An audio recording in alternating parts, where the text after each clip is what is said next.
ಸಾಹೇಬ್ರ ಮೇಲೆ ಕೈ ಮಾಡಿ ಇಲ್ಲಿ ಬಂದು ಬಚ್ಚಿಟ್ಕೊಂಡಿದ್ದೀನೋ ನಡಿಯೋ. ಸರ್ ಪ್ಲೀಸ್ ನನ್ನ ಮಗನ ಕರ್ಕೊಂಡು ಹೋಗ್ಬಿಡಿ, ನಿಮ್ಮ ಕೈ ಮುಗಿದು ಕೇಳ್ಕೊ. ನೀನ್ಯಾಕಮ್ಮ ಇವನತ್ರ ಭಿಕ್ಷೆ ಬೇಡ್ತಿದ್ಯಾ? ಕಾನೂನು ಅನ್ನೋದು ಇವನೊಬ್ಬನ ಸ್ವತ್ತಲ್ಲ, ಅದೇನ್ ಕೆಲಸ ಹಾಕೊಂತಿ ಹಾಕೋ. ಹೇಗೆ ಹೊರಗಡೆ ಬರ್ಬೇಕು ಅಂತ ನಂಗೆ ಗೊತ್ತು. ಬಾರಲ್ಲೇ ನಡೆಯ ಹೋಗೋಣ.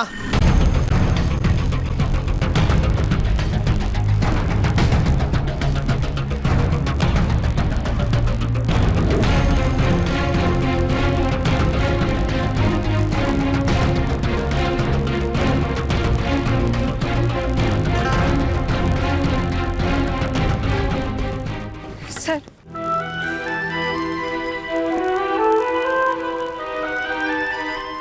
ಏನೋ ಗೊತ್ತಿಲ್ಲದೆ ತಪ್ಪು ಮಾಡಿಬಿಟ್ಟಿದ್ದಾನೆ ಸರ್.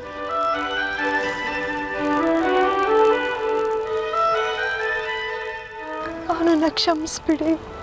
ಒಳ್ಳೆ ಅಪ್ಪಂಗೆ ಹುಟ್ಟಿದಿದ್ರೆ ಇವನ್ ಪರವಾಗಿ ಸಾರಿ ಕೇಳೋ ಪರಿಸ್ಥಿತಿ ಬರ್ತಿರ್ಲಿಲ್ಲ.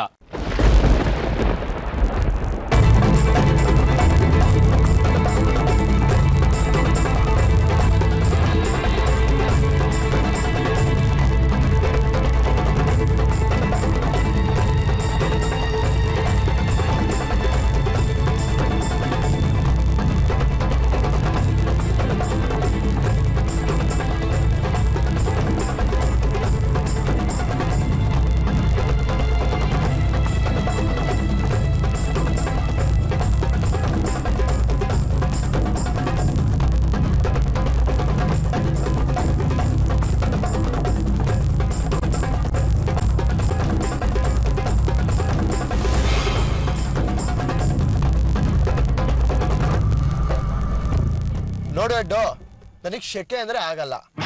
ಅಟ್ಲೀಸ್ಟ್ ಸ್ಟೇಷನಲ್ಲಿ ಫ್ಯಾನ್ ಇದೆಯಾ? ಫ್ಯಾನ್ ಎಳೆದಾಯ್ತು ಬಿಡು. AC ಇದೆಯಾ? ಓಕೆ ಬಿಡು. ಪೊಲೀಸ್ ಆಫೀಸರ್ ಅನ್ನೋ ಭಯ ಇಲ್ದೆ ನನ್ನ ಮೇಲೆ ಕೈ ಮಾಡ್ತೀಯಾ? ಬಾ, ಪೊಲೀಸ್ ಪಾರ ಏನು ಅಂತ ತೋರಿಸ್ತೀನಿ.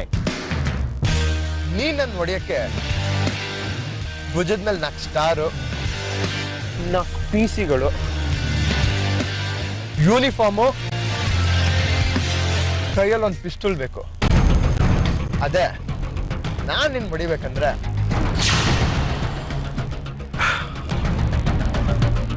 2 ಕೈ ಸಾಕು. ನಿನಗೆ ಮೀಟ್ರೆ ಅಂತ ಏನಾದ್ರೂ ಇದ್ರೆ ಗಾಡಿನ ಇಲ್ಲೇ ನಿಲ್ಸು. ಮೀಟ್ರ್ ಜಾಸ್ತಿ ಯಾರಿಗಿದೆ ಅಂತ ನೋಡೋಣ. ಎಷ್ಟು ಕೊಬ್ಬು ನಿನ್ಗೆ? ಪೊಲೀಸ್ ಸ್ಟೇಷನ್ ಅನ್ನೋ ಬೋನಲ್ಲಿ ಹಾಕಿ ಚರ್ಮ ಸುಲ್ದು ಏರೋಪ್ಲೇನ್ ಹತ್ತಿಸ್ತೀನಲ್ಲ, ಆಗ ಗೊತ್ತಾಗುತ್ತೆ. ನಡೆಯ.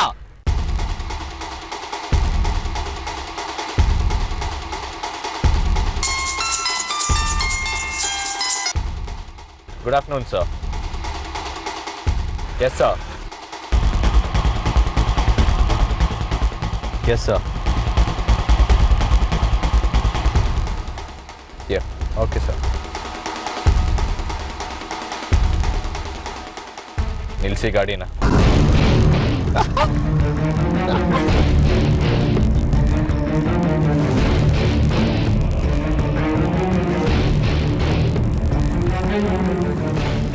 ಇಳಿಸಿ ಕೆಳಗವನ್ನ. ತಯ್ಯ ತಕ್ಕ ತಕ್ಕ ತಯ್ಯ ತಕ್ಕ, ಬೇಗ ಇಳಿಸೋ ಹಳ್ಳಿ ಮುಖ.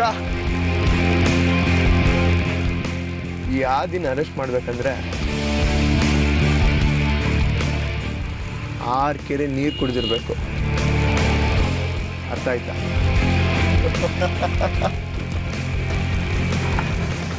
ಬಾಯ್.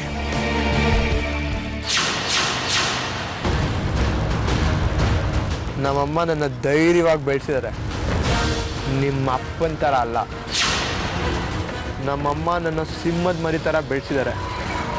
ಈ ಆದಿನ ಇನ್ನೊಂದ್ಸತಿ ಅರೆಸ್ಟ್ ಮಾಡಕ್ಕೆ ಬಂದರೆ, ಒಂದು ವೇಳೆ ನಿಂಗೆ ಅರೆಸ್ಟ್ ಮಾಡೋ ಆಸೆಗಳೇನಾರ ಇದ್ದರೆ ಚೆನ್ನಾಗಿ ಹೋಮ್ವರ್ಕ್ ಮಾಡ್ಕೊಂಬ. ಏನೋ ಡ್ರೈವರು, ಹೊರಡು ಹೊರಡು ಹೊರಡು ಹೊರಡು ಹೊರಡು ಹೊರಡು ಹೊರಡು.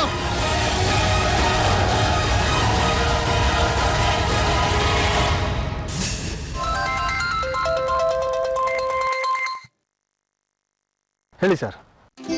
ಓ thank you sir, thank you so much. ನನ್ನ ಮಾತಿಗೆ ಗೌರವ ಕೊಟ್ಟಿದ್ದಕ್ಕೆ ಥ್ಯಾಂಕ್ಸ್. Thank you.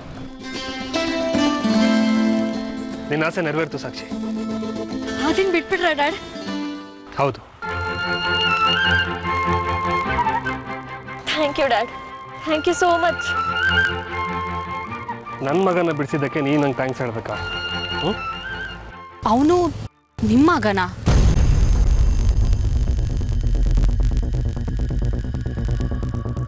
ಅಂದ್ರೆ ಅವನು ಮಗನ ಥರ ಅಷ್ಟೇ.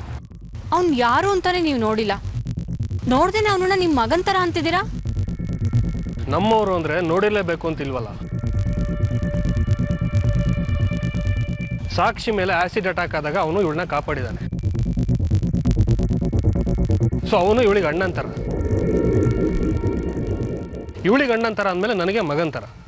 ಅದಕ್ಕೆ ನಾನು ಹಾಗೆ ಹೇಳಿದ್ದು. ನೀವು ಮುಖನೇ ನೋಡ್ದಿರೋ ಆ ಹುಡುಗನ್ನ ನಿಮ್ಮ ಮಗನ ಥರ ಅಂತಿದ್ದೀರಾ. ಆರ್ಯನ್ನ ಗುರ್ತು ಪರಿಚಯ ಇಲ್ದಿರೋರ ಥರ ನೋಡ್ಕೋತಿದ್ದೀರಾ. ಅವನು ನಮ್ಮ ಆರ್ಯನ್ಗೆ ಹೊಡೆದಿದ್ದಾನೆ, ಅವಮಾನ ಮಾಡಿದ್ದಾನೆ, ಒಬ್ಬ ಪೊಲೀಸ್ ಆಫೀಸರ್ಗೆ ಚಾಲೆಂಜ್ ಹಾಕಿದ್ದಾನೆ. ಅಂತವನು ಅರೆಸ್ಟ್ ಆಗ್ಲಿಲ್ಲ ಅಂತ ನೀವಿಬ್ರು ಸಂತೋಷ ಪಡ್ತಿದ್ದೀರಲ್ಲ. ಆದ್ರೆ ಆರ್ಯ ತಾನು ಅರೆಸ್ಟ್ ಮಾಡಿದವನ್ನ ಬಿಡ್ಬೇಕಾಯ್ತಲ್ಲ ಅಂತ ಬೇಜಾರು ಮಾಡ್ಕೊಂಡು ಕೂತಿದ್ದಾನೆ. ಅವನಿಗೆ ಎಷ್ಟು ಅವಮಾನ ಆಗಿರಲ್ಲ. ನೀವು MLA ಆಗಿ ನಿಮ್ಮ ಮಗಂಗೋಸ್ಕರ ನಿಮ್ಮ ಇನ್ಫ್ಲೂಯೆನ್ಸ್ನ ಬಳಸ್ಕೋಬೇಕು. ಅದು ಬಿಟ್ಟು ಒಬ್ಬ ಕ್ರಿಮಿನಲ್ಗೋಸ್ಕರ ನಿಮ್ಮ ಇನ್ಫ್ಲೂಯೆನ್ಸ್ನ ಬಳಸ್ಕೋತಿದ್ದೀರಲ್ಲ. ನಮ್ಮಪ್ಪ ಏನ್ ಮಾಡ್ಬೇಕು ಅಂತ ಅವ್ರಿಗೆ ಗೊತ್ತಿದೆ, ನೀವು ಅವ್ರಿಗೆ ಹೇಳ್ಕೊಡೋದಕ್ಕೆ ಬರಬೇಡಿ. ತಪ್ಪು ಸೂರ್ಯ ಅವರೇ ನೀವು ಮಾಡ್ತಿರೋದು. ಏನೇ ಆದ್ರೂ ನಾವು ಸ್ವಂತದವ್ರನ್ನ ಬಿಟ್ಕೊಡ್ಬಾರ್ದು. ನಿಮ್ ಜಾಗದಲ್ಲಿ ನಾನಿದ್ದಿದ್ರೆ ಯಾರು ಏನೇ ಅಂದ್ರೂ ನಾನು ಆರ್ಯ ಪರವಾಗಿ ನಿಲ್ತಿದ್ದೆ. ಸರಿ ದಾರಿಲಿದ್ದವ್ರು ಯಾರೇ ಆಗಿರಲಿ, ಸ್ವಂತದವ್ರನ್ನ ಎದುರಾಕೊಂಡು ಅವ್ರ ಪರ ನಿಲ್ಲೋದು ನನ್ನ ಸ್ವಭಾವ. ಮುಂಚೆ ಹಾಗಿದ್ರಿ, ಆದ್ರೆ ಈಗಿನ ಕಾಲದಲ್ಲಿ ಅದು ನಡೆಯಲ್ಲ. 20 ವರ್ಷದ ಹಿಂದೆ ನನ್ನ ಹೆಂಡತಿ ತಪ್ಪು ಮಾಡಿದ್ಲು ಅಂತ ಕೆಲಸದವಳ ಪರ ನಿಂತವ್ ನಾನು. ಅವತ್ತು ಕೂಡ ನನ್ನ ಹೆಂಡತಿ ತಪ್ಪು ಮಾಡಿಲ್ಲ ಅಂತ ಅವ್ರ ಪರ ನಿಂತಿದ್ರೆ ಇವತ್ತು ಆರತಿ ಅವರು ನನ್ನ ಜೊತೆಗಿರ್ತಿದ್ರು, ನೀನು ಅದೆಲ್ಲೋ ಇರ್ತಿದ್ದೆ. ಇವತ್ತು ಆರ್ಯ ನನ್ನ ಮಗ ಅನ್ನೋ ಒಂದೇ ಕಾರಣಕ್ಕೆ ಅವನು ತಪ್ಪು ಮಾಡಿದ್ರು ಸರಿ ಅಂತ ಅವನ ಪರ ನಿಲ್ಲಬೇಕು ಅಂತ ನೀನು ಹೇಳೋದಾದ್ರೆ, ನಿನ್ನ ಪ್ರಕಾರ 20 ವರ್ಷದ ಹಿಂದೆ ನಾವು ತಗೊಂಡ ನಿರ್ಧಾರ ತಪ್ಪು ಅಲ್ವಾ? ಇವತ್ತು ಆರ್ಯನ ಪರ ನಾನು ನಿಲ್ಲಬೇಕು ಅಂದರೆ ಅವತ್ತು ಆರತಿ ಅವ್ರ ಪರ ನಾನು ನಿಲ್ಬೇಕಾಗಿತ್ತಲ್ವಾ? ಈಗಿನ ಕಾಲದಲ್ಲಿ ನಮ್ಮವ್ರ ಪರ ಇರಬೇಕು ಅಂತ ನೀನು ಹೇಳೋದನ್ನ ಕೇಳೋ ಹಾಗಿದ್ರೆ ಈಗಲೇ ನಿನ್ನನ್ನು ಮನೆ ಬಿಟ್ಟು ಕಳಿಸಿ ಆರತಿ ಅವ್ರನ್ನ ಈ ಮನೆಗೆ ಕರ್ಕೋಬೇಕು. ಹೇಳು, ಏನು ಮಾಡಲಿ?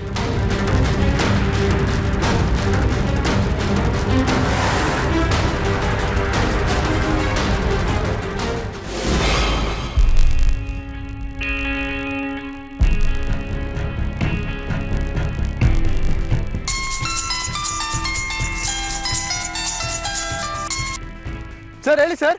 ಎಲ್ಲಿದ್ಯಾ ಆದಿತ್ಯ? ಮನೆ ಕಡೆ ಹೋಗ್ತಾ ಇದ್ದೀನಿ ಸರ್. ಆರ್ಯ ನಿನ್ನನ್ನು ರಿಲೀಸ್ ಮಾಡಿದ್ನಾ? ನನ್ನ ರಿಲೀಸ್ ಮಾಡ್ಬೇಕಂತ ಫೋನ್ ಮಾಡ್ಸಿದ್ ನೀವಾ ಸರ್?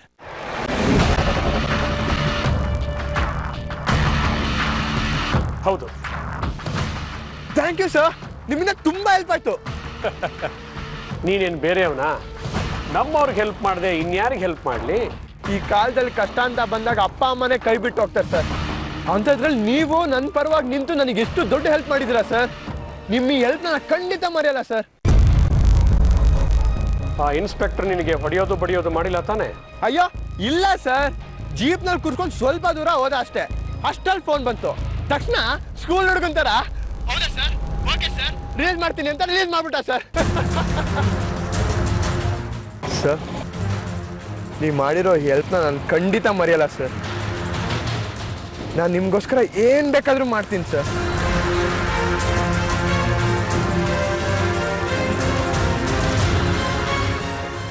ಸಂದರ್ಭ ಬಂದಾಗ ಹೇಳ್ತೀನಿ.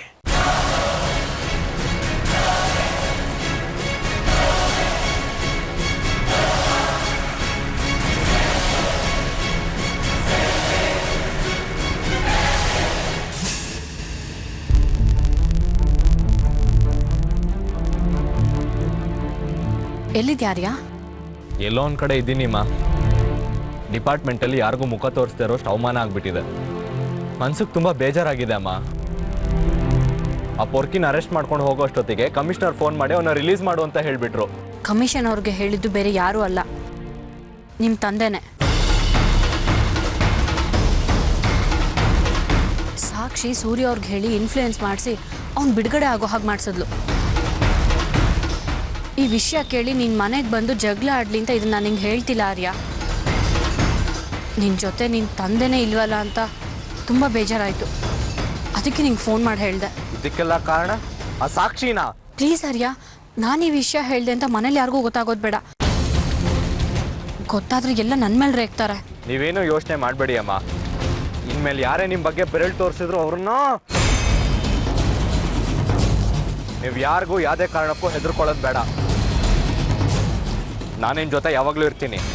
ನಿಮಗೋಸ್ಕರ ನಾನು ಡ್ಯಾಡಿನ ಬೇಕಾದ್ರೂ ಎದುರಾಕೊಳ್ತೀನಿ.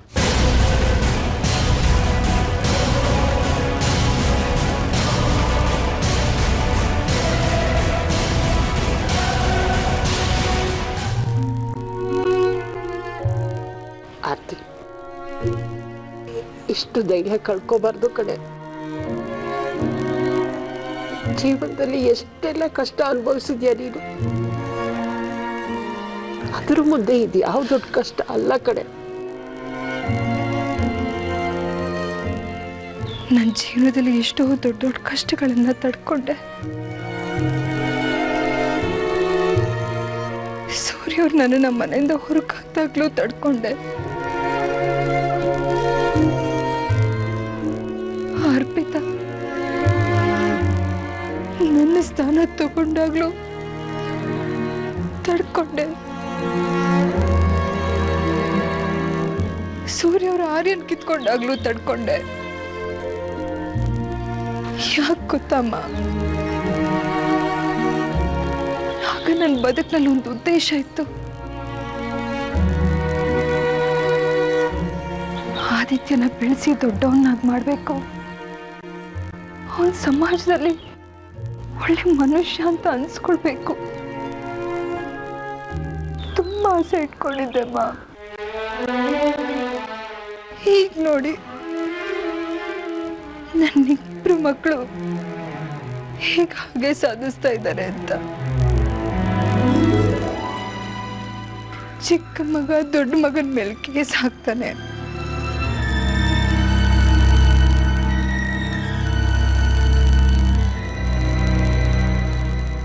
ಆದಿತ್ಯ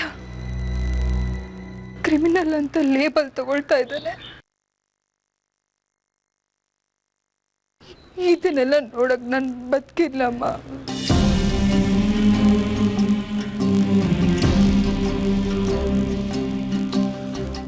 ಆದಿತ್ಯಂಗೆ ಏನೂ ಆಗಲ್ಲ ಕಡೆ. ಅವನ ಬಾಸ್ ಅವನಿಗೆ ಹೆಲ್ಪ್ ಮಾಡ್ತೀನಿ ಅಂತ ಹೇಳಿದಾರಲ್ವಾ.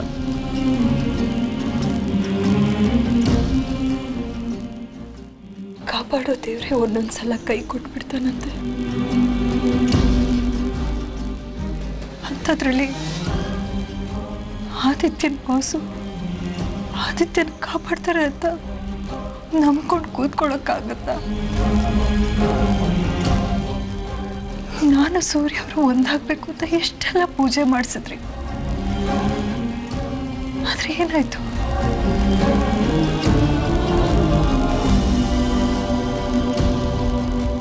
ತಪ್ಪೆಲ್ಲ ನಂದೇ ಕಣೆ. ನಿನ್ ಪಾಡಿಗೆ ನೀನು ಸುಮ್ಮನೆ ಇದ್ದೆ. ನಿನ್ ಜೀವನದಲ್ಲಿ ದೊಡ್ಡ ಬದಲಾವಣೆ ಮಾಡ್ತೀನಿ ಅಂತ ನಿನಗೆ ಪುನರ್ವಿವಾಹ ಮಾಡಿಸ್ದೆ. ಅದರಿಂದ ನೀನು ಎಷ್ಟೆಲ್ಲ ಕಷ್ಟ ಅನುಭವಿಸ್ಬೇಕಾಯ್ತು. ಈ ಪುನರ್ವಿವಾಹ ನಿನ್ ಜೀವನದಲ್ಲಿ ಇಷ್ಟು ದೊಡ್ಡ ಬಿರುಗಾಳಿ ಬೀಸುತ್ತೆ ಅಂತ ಮೊದಲೇ ಗೊತ್ತಿದ್ರೆ ನಾನಾದ್ರೆ ಯೋಚನೆ ಕೂಡ ಮಾಡ್ತಿರ್ಲಿಲ್ಲ ಕಡೆ. ನಾನ್ ಮಾಡಿರೋ ತಪ್ಪಿಗೆ ಈ ಶಿಕ್ಷೆ ಅನುಭವಿಸ್ತಾ ಇದ್ದೀನಿ. ನನಗೆ ಒಳ್ಳೇದಾಗ್ಲಿ ಅಂತ ಮಾಡಿಸಿದ್ರಿ, ಆದ್ರೆ ಅದು ಹೀಗೆಲ್ಲ ಆಗೋಯ್ತು. ಎಲ್ಲ ನನ್ನ ಹಣೆ ಬರಮ್ಮ. ಅದಕ್ಕೆ ನೀವೇನ್ ಮಾಡಕ್ಕಾಗತ್ತೆ ಹೇಳಿ? ನನಗೆ ಪುನರ್ವಿವಾಹ ಆಗ್ಬೇಕು, ನನಗೆ ಆರ್ಯನ್ ಅನ್ನೋ ಮಗ ಹುಟ್ಟಬೇಕು. ಅವರಿಬ್ರು ಬೆಳೆದು ದೊಡ್ಡವರಾದ್ಮೇಲೆ ಒಬ್ರಿಗೊಬ್ರು ಶತ್ರುಗಳಾಗ್ಬೇಕು. ಇದನ್ನೆಲ್ಲ ನಾನು ನೋಡಬೇಕು. ಆ ದೇವ್ರು ನನ್ನ ಹಣೆಯಲ್ಲಿ ಬರ್ದಾಗಿದೆ ಅಮ್ಮ.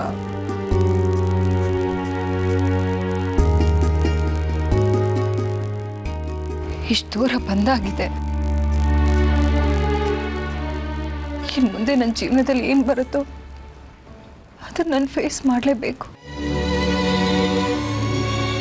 ಇಷ್ಟು ವರ್ಷ ಆದಿತ್ಯನ ಕಾಪಾಡ್ಕೊಂಡು ಬಂದಿದ್ದೀನಿ, ಮುಂದೆನೂ ಕಾಪಾಡ್ಕೊತೀನಿ. ಅದಕ್ಕೆ ಸೂರ್ಯ ಅವ್ರ ಕಾಲಿಗೆ ಬಿದ್ದಾದ್ರೂ ಪರವಾಗಿಲ್ಲ, ನಾನು ಆದಿತ್ಯನ ಕಾಪಾಡ್ಕೊತೀನಿ ಅಮ್ಮ.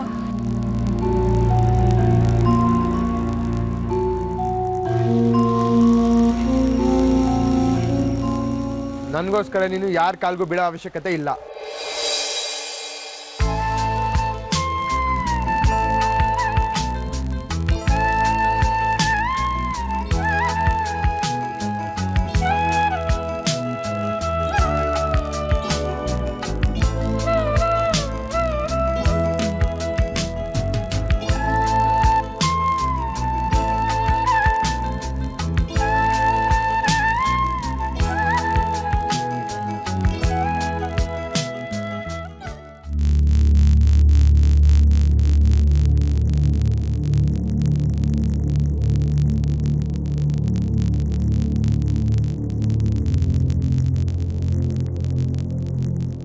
ತಪ್ಪಿಸ್ಕೊಂಡು ಬಂದ್ಯಾನೋ?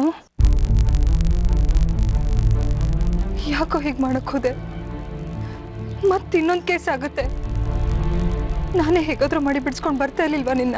ನಾನೇನು ತಪ್ಪಿಸ್ಕೊಂಡು ಬಂದಿಲ್ಲ, ನಿನ್ನ ಎಕ್ಸ್ ಮಗನೇ ಬಿಟ್ಟು ಕಳಿಸಿದ್ದು. ನನ್ನ ಜೀಪ್ನಲ್ಲಿ ಕರ್ಕೊಂಡು ಹೋಗ್ಬೇಕಾದ್ರೆ ಒಂದು ಫೋನ್ ಬಂತು. ತಕ್ಷಣ ನನ್ನ ಜೀಪಿಂದ ಕೆಳಗಿಳಿಸಿದ್ರು. ನಾನು ಹೇಳಿರ್ಲಿಲ್ವಾ ನಮ್ಮ ಬಾಸ್ ನನ್ನ ಪ್ರೊಟೆಕ್ಟ್ ಮಾಡ್ತಾರಂತ? ಅವರೇ ಕಮಿಷನರಿಗೆ ಫೋನ್ ಮಾಡಿ ನನ್ನ ರಿಲೀಸ್ ಮಾಡಿಸಿದ್ದು.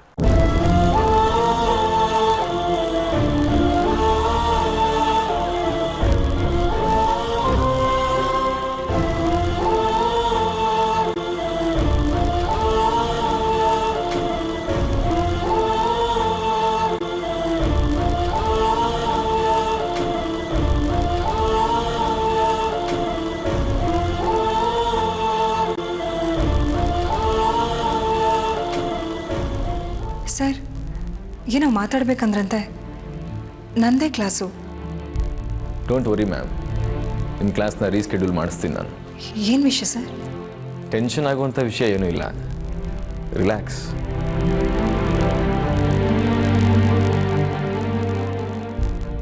ನಿಮ್ಮ ಮಗಳು ಬಂದಿದ್ರಾ ಮನೆಗೆ?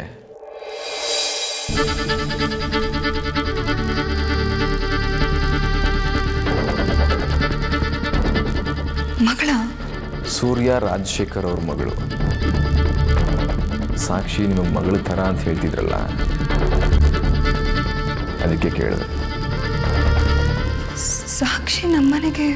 ಮತ್ತೆ ನಿಮ್ಮನ್ನು ಅರ್ಜೆಂಟಾಗಿ ನೋಡಬೇಕು ಅಂತ ನನ್ನ ಹತ್ರ ಬಂದು ಅಡ್ರೆಸ್ ತಗೊಂಡ್ರು.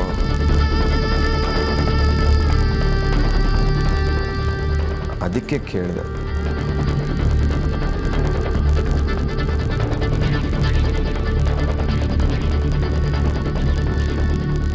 ಸಾಕ್ಷಿ ನನ್ನ ಅಡ್ರೆಸ್ ಯಾವಾಗ ಸರ್? ಮೊನ್ನೆ ಶನಿವಾರ ನೀವು DEO ಆಫೀಸ್ಗೆ ಹೋದ್ರಲ್ಲ, ನೀವು ಹೋಗಿ ಸ್ವಲ್ಪ ಹೊತ್ತಾದ್ಮೇಲೆ. ನಾನು ಸ್ಟೂಡೆಂಟ್ ಅಲ್ಲ, ನಿಮ್ಮ ಹತ್ರ ದುಡ್ಡು ಸಹಾಯ ಕೇಳೋಕ್ಕೂ ನಾನು ಬಂದಿಲ್ಲ. ನಾನು